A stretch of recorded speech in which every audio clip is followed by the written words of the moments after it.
Welcome to our channel. Today we how to withdraw partnership distributions using Form K-1 Basics, detailed guide step by step clearly.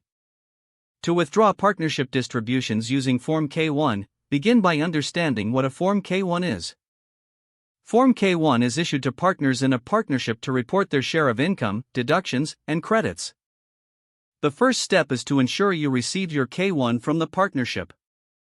Check that the K-1 is accurate and reflects your share of the partnership's earnings and expenses. Review the various sections of the K-1, which include ordinary business income and other income.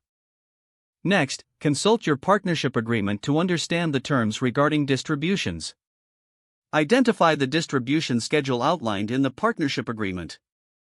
Determine if there are any outstanding debts or obligations that might affect a distribution.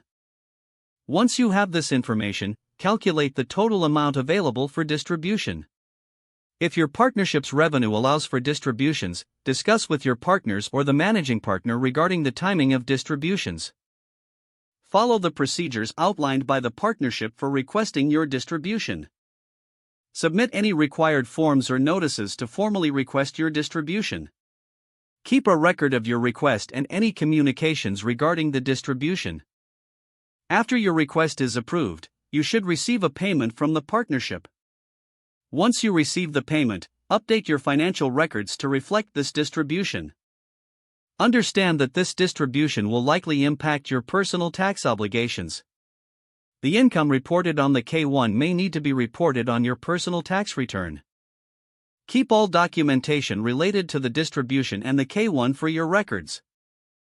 Finally, consider consulting a tax professional to ensure compliance with tax laws related to partnership distributions. If the page does not load, refresh the browser or try again in a private or incognito window. Make sure you are using the correct email address, then retype it carefully to avoid small typos. If your password is not accepted, use the reset option and create a new strong password you can remember. Check your spam folder for verification or security emails, then complete any requested confirmation steps.